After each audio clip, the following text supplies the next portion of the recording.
একটা আমল আজকে শিখলাম, মৃত্যু পর্যন্ত যেন এটা না ছুটে।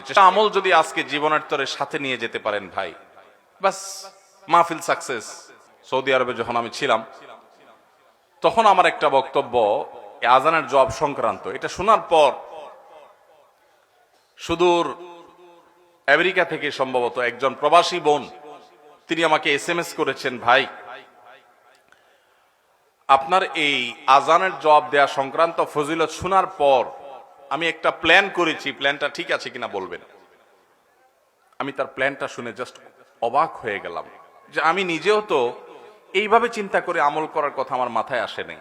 তিনি আমাকে বললেন, ভাই আপনার এই আলোচনা শোনার পর আমি মক্কা শরীফের 5 ওয়াক্ত নামাজের লাইভ আজান শুনি, যেটা আমার জন্য আমেরিকার মতো জায়গা থেকে একটু কঠিন হয়।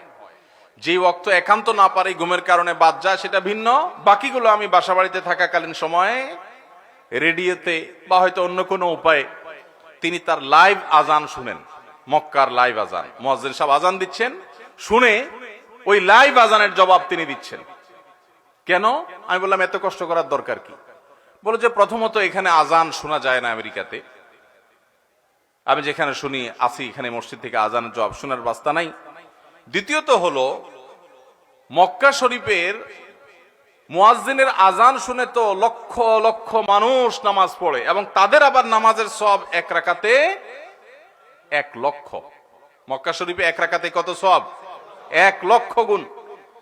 তো তাদের যেহেতু একজনের 1 রাকাতে 1 লক্ষের সওয়াব হয়, আবার সংখ্যায়ও যদি লক্ষ লক্ষ মানুষ, তাহলে সেই আজানের জবাব যদি দেই, তাহলে এই যে লক্ষ লক্ষ মানুষের কোটি কোটি সওয়াব, এগুলো ওই যে মুয়াজ্জিন আজান দিয়ে পাচ্ছেন, আমি জবাব দিয়ে যদি তার মতো সওয়াব পাই, তাহলে তো আমার অ্যাকাউন্ট, আমার আমল নামা সওয়াবে পরিপূর্ণ হবে। এই জন্য হুজুর আমি কষ্ট হওয়া সত্ত্বেও সৌদি আরবের মক্কার সে আজানকে ফলো করি। আরো 12-14 বছর আগের ঘটনা।